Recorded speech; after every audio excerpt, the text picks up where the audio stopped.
क्या सियासी कीमत हो सकती है? वर्स्ट केस सिनेरियो में क्या होगा तहरीक इंसाफ को इस खत की सजा के तौर पे? सियासी कीमत मुझे तो कोई दिखती हुई नजर नहीं आ रही है। हाँ, अगर काकड़ साहब को, जो कि अनकॉन्स्टिट्यूशनल और illegal prime minister of the country इस वक्त हैं, ताकत के बल के ऊपर वो बैठे हुए हैं, उनका 90 डे का मैंडेटेड पीरियड गुजर चुका हुआ है, उनको ये चाहिए कि इस किस्म की गुफ्तगू करने से पहले जरा शीशा सामने रख लिया करें, तो ताकि उनको अपना चेहरा जो है वो नजर आ जाए। ये बात आगाज से ही वाजिया करता चलूं कि पीटीआई रियासत पाकिस्तान के लिए आईएमएफ की किसी भी सहूलत की राह में रुकावट नहीं बनना चाहती जो मुल्क की फौरी और तवील मुद्दती माशी बहबूद को फरोग देती हो।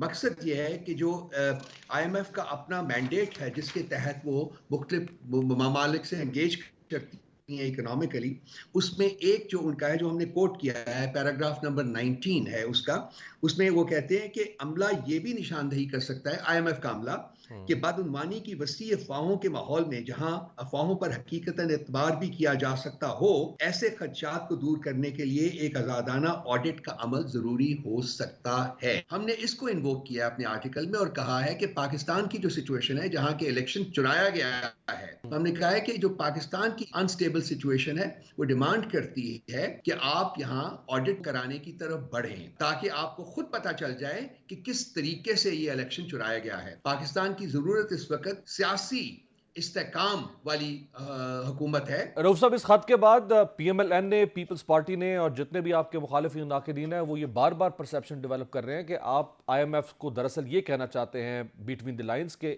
आईएमएफ डील ना करे इस हुकूमत के साथ, इस हुकूमत को मालियाती पैकेज ना दे, जिसकी वजह से ये हुकूमत डिफॉल्ट कर जाएगी और उसमें पीटीआई के पास एक पॉलिटिकली मैंडेट मिल जाएगा कि जी ये तो हुकूमत डिलीवर नहीं कर सकी। कुछ भी अगर ना हो तो फिर भी ये हुकूमत महीने, 2 महीने, 4 महीने में खत्म हो जाएगी, क्योंकि इनके पास ना कोई प्लान है। हम चाहते हैं कि अवाम ने जिसको वोट दिया है, उन लोगों की, उस पॉलिटिकल पार्टी की हुकूमत इस मुल्क में बननी चाहिए, और उसको हम बनाने के लिए हर वो कदम उठाएंगे जो हम फील करते हैं। आप आईएमएफ से कह रहे हैं कि ये कंडीशन है, यानी जब तक 30% हलकों में ऑडिट नहीं होता इंतखाबी नताइज का, तब तक आप पैसे ना दें। आप ये कंडीशनल कर रहे हैं या आप कह रहे हैं कि ठीक है आप इनके साथ डील कर लें, लेकिन आप ये भी करें साथ? हमने कहा है कि मुल्क के अंदर ऐसी ऑप्शंस मौजूद हैं, ऐसे अदारे मौजूद हैं जो कि इस किस्म का ऑडिट कर सकते हैं। ऑडिट एक जरूरत है, अपने ऊपर ये फर्द जुर्म आयद करें, रादर देन कि जी ये पीटीआई की तरफ देख रहे हैं और उसको चाह रहे हैं कि जी इसकी सियासी कीमत अदा करनी पड़ेगी। अमरीकी कांग्रेस के 31 अरकान ने सदर जो बाइडन को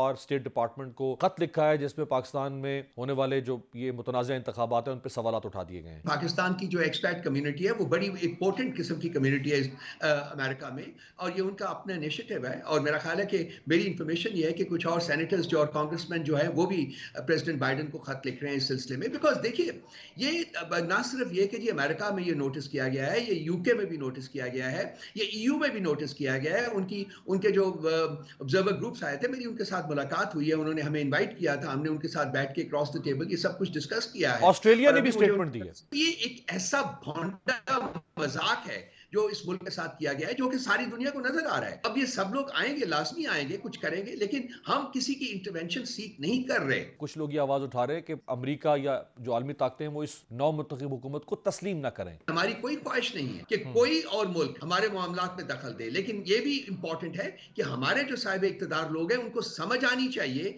कि गलत काम हुआ है, और इस गलत काम को रिवर्स करना, करेक्ट करना जो है वो वक्त की जरूरत है। वो ऑर्गेनाइज प्लान तो कभी भी सामने नहीं आ सकता, ना आने दिया जाएगा। ऑर्गेनाइज प्लान सामने आ चुका हुआ है। हम कहते हैं कि इसकी एक ओपन इंक्वायरी करा लीजिए, हम अपने प्रूफ्स पेश कर देते हैं, दूसरे लोगों के पास जो उनके प्रूफ है वो पेश करें। Let there be an independent inquiry, और उसके बेसिस के ऊपर आप डिसाइड करें कि किन के पास जेन्युइन फॉर्म 45 है और किन के पास जेन्युइन 45 नहीं है। इस दफा तो जो धांधली करने वाले लोग हैं उनसे बेवकूफियां भी सरदर्द हुई हुई है ना। रात के अंधेरे में नए फॉर्म 47 बनाए गए हैं जो रिलेट ही नहीं करते फॉर्म 45 के साथ। जो धांधली है, इसको डिस्कवर करना, इसकी रूट्स तक पहुंचना बिल्कुल मुश्किल काम नहीं है।